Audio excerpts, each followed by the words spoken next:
May 10th, 1982. 3 weeks ago, I was living in New York City pursuing a career as an actor. Today, I am living in Hollywood, also pursuing a career as an actor, and it's going incredibly well. I've got an impressive project coming up, and things are going nicely. Plus, I'm making new friends. I'm meeting people.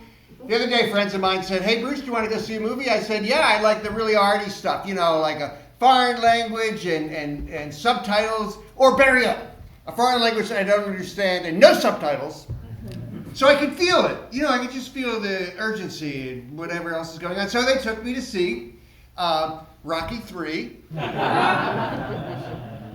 which if anybody ever comes up to you and says, "Hey, I bet you there's going to be a Rocky IV," take them up on it. There's no chance of ever being a Rocky IV. None. Bet everything you have on it, really. Because they're out of ideas. They really are. But I'll tell you what I did like. The theme song, "Eye of the Tiger." I thought that was a great theme song. And my friend said, "What'd you think of the movie?" I said, "I didn't really care for it." They said, "What'd you think of the theme song?" I said, "I love that. I love the theme song." That's why they took me to see it, was for the theme song. So it was the song, they wanted it to be in my head. And so when I went to auditions and interviews, I could, sort of sing it and get it up in my head and give me courage to do this, to do these things. And I can hear it sometimes. Possibly you can too.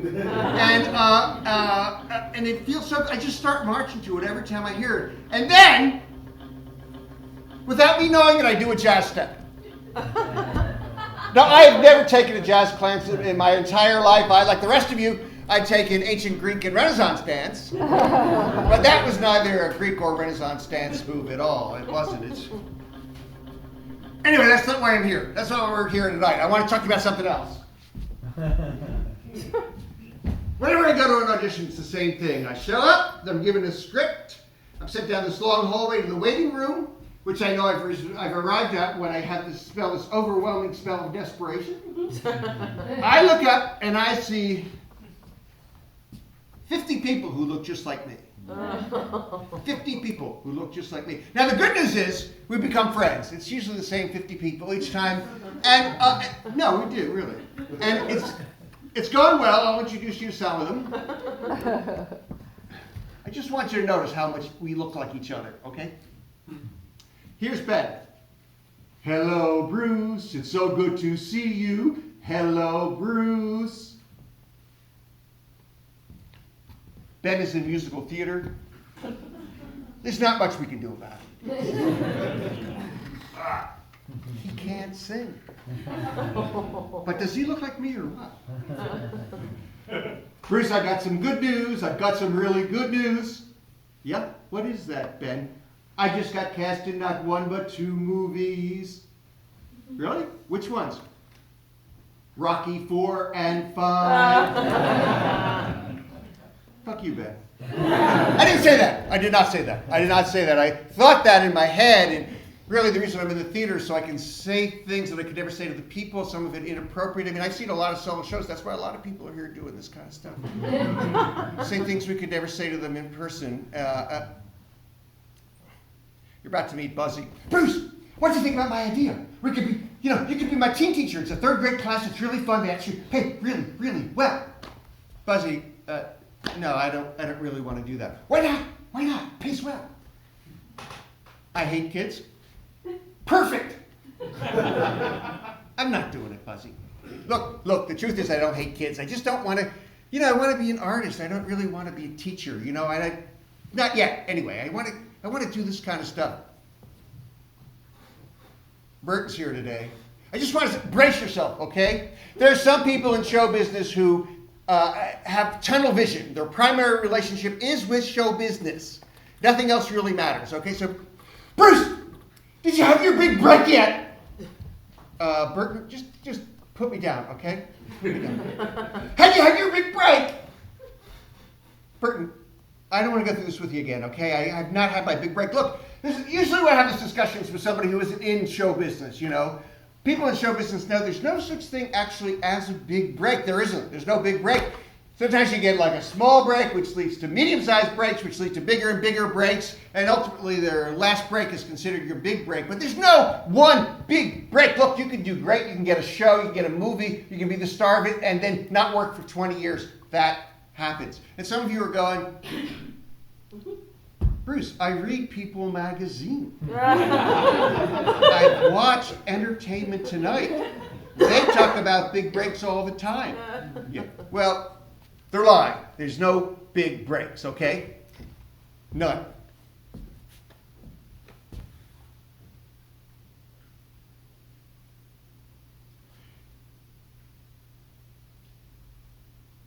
What was I talking about a second ago? Big breaks. And then the part after the big breaks is time?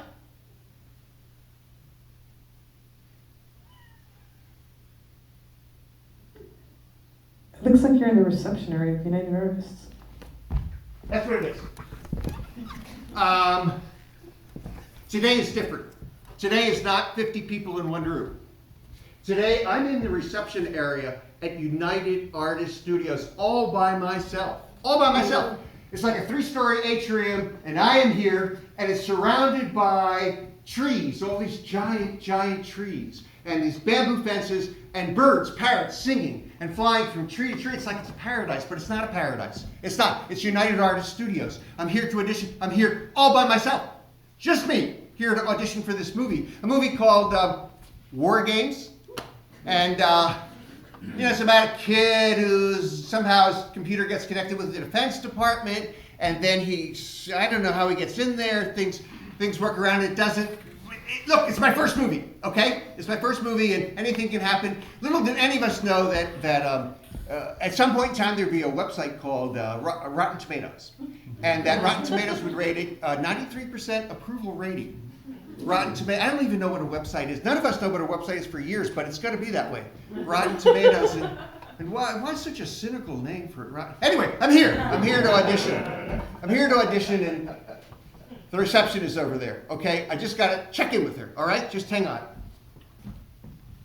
She's on the phone. There's this unwritten rule in show business that if you're a receptionist at a major studio and you're on the phone, you're not allowed to acknowledge anybody you don't recognize for at least 20 minutes or until they start crying, which I have not done for about a month. 2 weeks. Actually, last night a little bit, but it wasn't really so bad. It wasn't really. No, that's not really the case. No, I told you about this. Listen, I gotta go. Hi. Oh, hi. I'm Bruce Packman. You're Bruce Packman, right? Yeah. Wow. Wally's been waiting for you. I'll let him know that you're here. Bruce Packman has arrived. I love the sound of that. Bruce Packman has arrived. I saw Chris's movie. I thought you were hilarious in it. You're very funny. Oh, thank you. The receptionist has seen the movie I was in. The fucking receptionist has seen the Chris Columbus NYU movie that I was in. Chris Columbus is out here right now, by the way, and he's in production for this movie.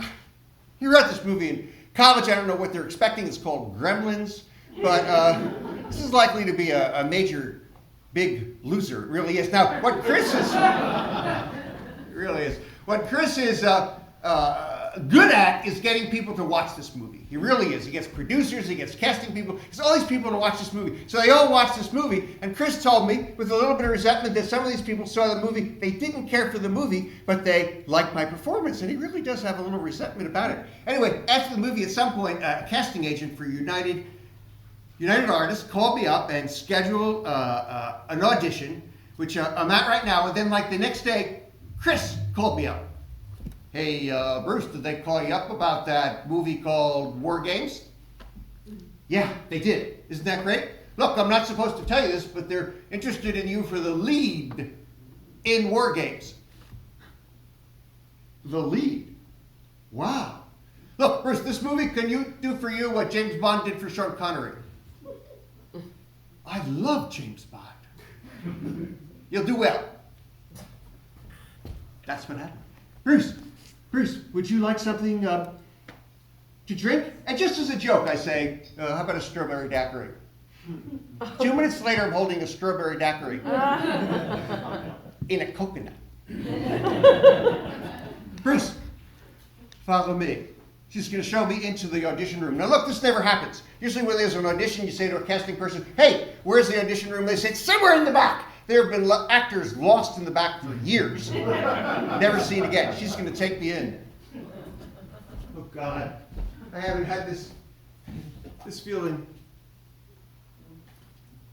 since college. And look, I didn't do it very much, okay? I did it a little bit, and I did it for spiritual reasons. That's the only reason I did this stuff. And a lot of people did it a whole bunch more than me. In fact, I did it for also intellectual development and things like that. And I'm sure there's people in this room who did a lot more than me. Some a little bit of hallucinogenic drugs. I did, I tried it to see what it was like, and it's all these great body rushes. Well, that's how I'm feeling right now. Body rushes, just like that.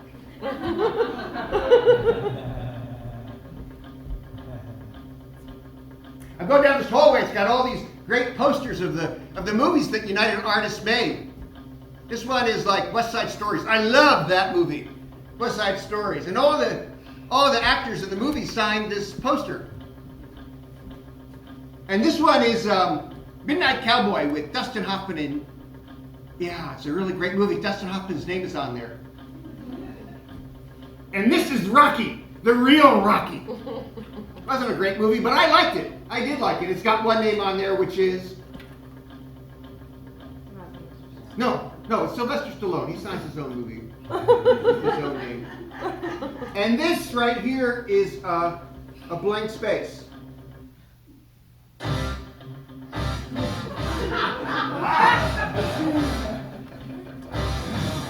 This is for war games. I gotta practice my handwriting. Bruce, here's the room. Thank you. No, I found the young man. Yes, he's very talented, very funny young man. No, he is. Sometimes he forgets his lines, but he's very, very funny. Yes, you can trust him. Oh, he's here. Stop talking. Bruce, come in! Come in! So glad you could be here. I'm really glad you could be. Put your coconut there by the palm tree, okay? Look, I saw the movie. Very funny movie. You were very funny. The movie was sort of crap, but you were very funny, young man. My wife saw the movie. She thought you were very funny. My son, he thought you were very funny too. My son's babysitter, she thought you were funny. Babysitter? Yes, my son is 40 years old. But he has a great taste. He has a great sense of what's good and what's not good. You know who you remind me of? You remind me of like a cross between Danny Aykroyd and Chevy Chase. That's who you remind me of. Wow, those are two of my favorite comic actors. Yes, and then there's a whole bunch of you in there too, something different. Remember that thing I said about no big breaks? Well, pretend I didn't say that. It was just really justification for not having a big break, but now... Thank you, I love Dan Aykroyd, it really does. So many great scenes. Unfortunately, Bruce, you're too old for the role. Oh. I look much younger on screen. No, you don't. You really don't. Why do you say that? Don't tell people that. Oh my God. Oh my God. I told all those people they're waiting for the call. What, they don't have makeup at United Artists? They didn't even give me a chance to read. That's all I wanted to do was read for the role. This role, I can't. Excuse me just 1 moment, okay? I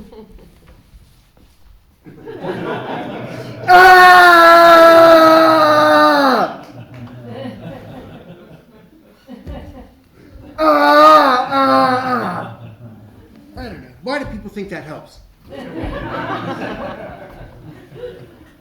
God, I don't know. This is my greatest fear. I don't know. What could be worse than this?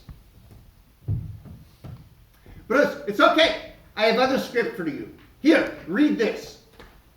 Oh my God, that's what's worse. A cold reading. This happens occasionally. Usually you get the script and you read it, you have a chance to read it and see what's going on. But every now and then they give you a script you've never seen before. And you've got to know what's going on and feel the feelings. And you just know what's going on. And somebody's watching and judging you the entire time. It's called a cold reading. And sometimes you're reading with the casting director. In fact, mostly you are. And they're not really actors usually. Sometimes they were aspiring actors and this is their big chance. But I hate cold readings. Sure, this sounds like fun. Okay, Bruce, do not speak to audience anymore, okay? Oh, okay. And don't look at them either. Let's focus here. Okay, we've got work to do. I read Seth, you read Bart. Okay, ready? Here we go. There is something happening here. Yeah. I can feel it. Can you feel it? Nod. No. Yes. I was in the back room yesterday. I saw Steve and Mark talking. They were talking about the XKG 4770 project. Only you and I were supposed to know about that. They weren't supposed to. We must tell the agency. We must tell America. Yes. We must. Bruce, that was really good. Thank you so much for coming in and reading. Wait, did we switch roles?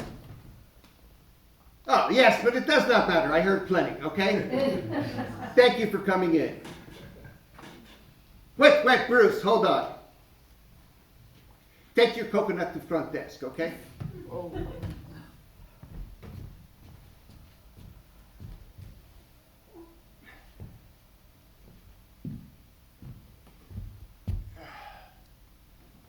Not that good.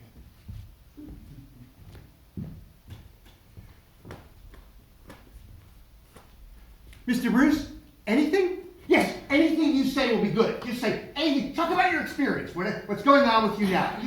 Anything that's going on. Well, I live with my family in the mission. My dad, my mom, and my new baby brother. That's it. That's so good. That's exactly what I wanted. It's 35 years later. I'm in San Francisco now, teaching third graders. Which turns out I really, really like. I'm teaching them, and it's in a summer theater camp. And every week we have a different group of kids. We start on Monday, and by Friday we have this show. And this has been going really well for a long time until the man who's the head, the director of this theater camp, and he's a lot more camp than theater, introduced me in a whole new way. And this man, he's got like a whistle. He's got like one of those Australian hats, outback hats that's folded up. He refuses to take it off. I mean, he was in Australia for like 3 weeks, 10 years ago, and he's still in Australia. Sometimes he'll say something in Australia, and then he'll translate a phrase. Good day, mates! That means hello in Australian. I'm glad you're here. I'd like to introduce now the teachers before we start. This is Miss Rebecca. She teaches dance. This is Mr. Bruce. He teaches comedy. And I see the word float out of his mouth. I see the word comedy coming towards me. When it gets about halfway, it transforms into this arrow, the sharpest arrow I've ever seen in my life, and it pierces my heart. Comedy! I did not say I was teaching comedy. I mean, can you teach comedy? Can I teach comedy? I don't know. Can I teach? I mean, look, it's not rocket science, you know? It's so much harder than rocket science. How many good rocket scientists are there in this nation? There are thousands. How many good comedians are there? 8!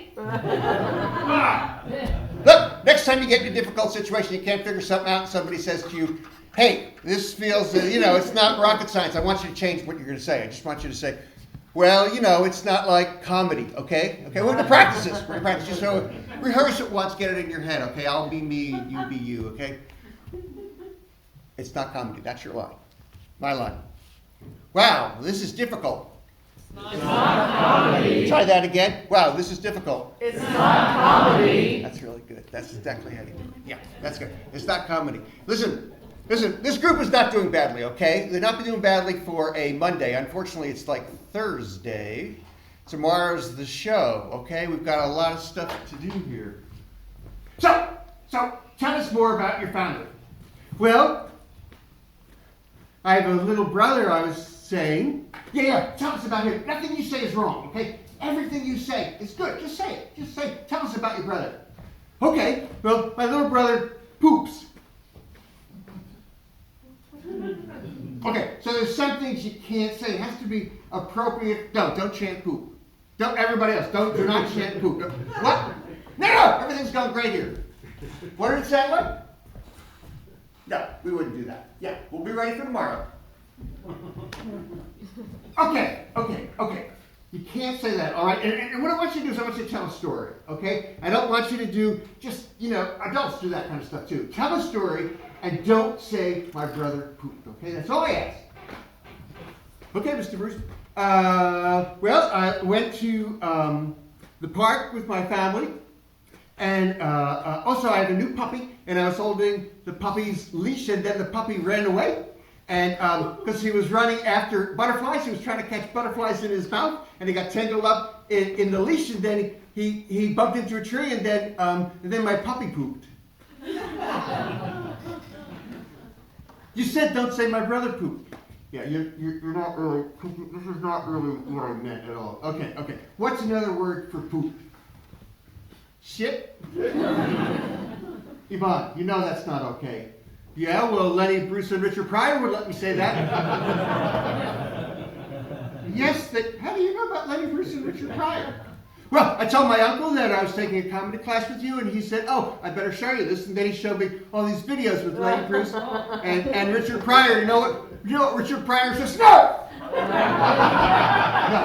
you may not say that. My uncle said he saw you perform. Oh, really? Yeah. He said he thought you were funny. Oh, well, please tell him I said thank you. He said, though, if you were really funny, you'd be in Los Angeles. This is the uncle who picks you up? Yeah, I'd like to speak to him later on. Okay, look, just tell us a story. Don't use the word poop in it, okay? And we want to know something. Just tell us a story. Well, we were walking home from the park, and I was holding onto the leash, and my puppy ran away, and then he got hit by a fire truck.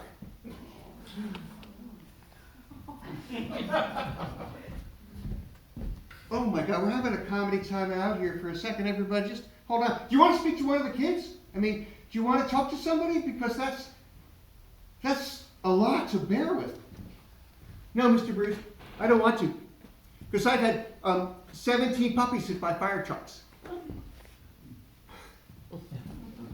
You made that up, didn't you? You just made that up. I mean, it's good. He took a risk, like comics do. He took a risk. It got a little dark. But he took a risk. This man has all the impulses of a comic. Wow. That was really great. I'm so proud of you. Mr. Bruce, maybe this will be my big break.